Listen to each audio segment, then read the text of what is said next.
বাবা মায়ের দেখানো পথ ধরে পুণ্যভূমি সিলেট থেকে নির্বাচনী প্রচারণা শুরু করলেন বিএনপির চেয়ারম্যান তারেক রহমান।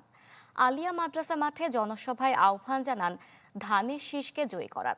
বলেন, দিল্লি কিংবা পিন্ডি নয়, সবার আগে বাংলাদেশকে গুরুত্ব দিবে বিএনপি। সিলেটের পর তিনি যোগ দেন মৌলভীবাজার, হবিগঞ্জ, ব্রাহ্মণবাড়িয়া, ভৈরব, নরসিংদী ও নারায়ণগঞ্জের সমাবেশে। দীর্ঘ ২৫ বছর পর নির্বাচনী প্রচারণায় তারেক রহমান। এর আগে মায়ের পাশে থাকলেও এবার সামনে থেকে নেতৃত্ব দিচ্ছেন দলের চেয়ারম্যান হিসেবে। বাবা মার দেখানো পথেই ভোটের যাত্রা শুরু করলেন সিলেট থেকে। নতুন বাংলাদেশে যে নির্বাচন হতে যাচ্ছে তাতে স্বভাবতই ব্যাপক উচ্ছ্বাস বিএনপি নেতাকর্মীদের মাঝে। এতে অনন্য মাত্রা যোগ করেছেন তারেক রহমান দেশে ফিরে। তাই তো দীর্ঘ ২২ বছর পর সিলেটের মাটিতে তার আগমন ঘিরে তিল ধারণের ঠাঁই ছিল না সিলেট সরকারি আলিয়া মাদ্রাসা মাঠে। প্রথম নির্বাচনী জনসভায় দুপুরে মূল মঞ্চে আসেন তারেক রহমান। হাত নেড়ে কৃতজ্ঞতা জানান সিলেটবাসীর প্রতি। তারেক রহমানের দীর্ঘ বক্তব্যে উঠে আসে উন্নয়নের নামে আওয়ামী লীগের অনিয়ম দুর্নীতির কথা। বলেন, এখন সময় এসেছে নতুন বাংলাদেশ গড়ার। আমরা বিগত 15 বছর দেখেছি, অমুককে বলে এসেছি তমুককে ক্ষমতায় রাখার জন্য বলেছিল না,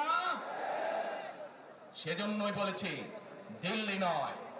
আমরা দেখেছি যারা 71 সালে ছিল তারা কাদের সাথে লাইন দিয়েছিল, সেজন্যই বলেছি যেমন দিল্লি নয় তেমন পিন্ডি নয়, নয় অন্য কোন দেশ, সবার আগে বাংলাদেশ।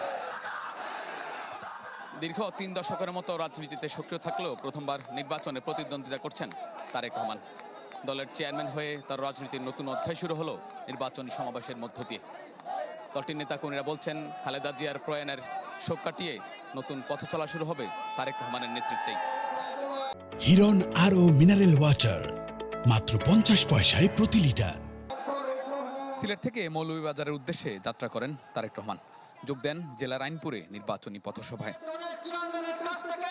বক্তব্যে জামায়াতকে ইঙ্গিত করে তারেক রহমান অভিযোগ করেন, ধর্মের অপব্যবহার করে ভোট চাইছে একটি দল। এনআইডি কার্ড নিয়ে, মোবাইল নাম্বার নিয়ে মা বোনদেরকে বিভ্রান্ত করছে একটি দল, দেখেছেন? এরা মানুষকে বিভ্রান্ত করছে এবং এরা ষড়যন্ত্র শুরু করেছে।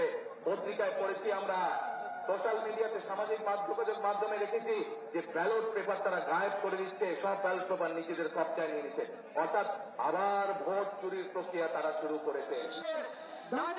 পরে হবিগঞ্জের শায়েস্তাগঞ্জে কানায় কানায় পূর্ণ জনসভায় যোগ দেন বিএনপি চেয়ারম্যান। হাত নেড়ে জবাব দেন মানুষের উচ্ছ্বাসের। আহ্বান জানান নির্বাচনে বিএনপিকে ভোট দেওয়ার।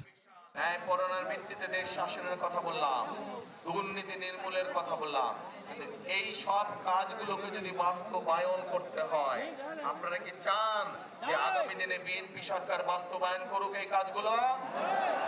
ধানের শীষকে জয়যুক্ত করতে হবে, ধানের শীষে 12 তারিখে সিল মারতে হবে।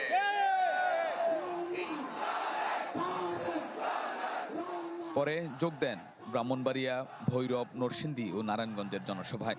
এ সময় স্বপ্নের দেশ গড়তে সকলকে ঐক্যবদ্ধভাবে কাজ করার আহ্বান জানান বিএনপির চেয়ারম্যান। শাহনেওয়াজ বাবলু, চ্যানেল 24, নারায়ণগঞ্জ।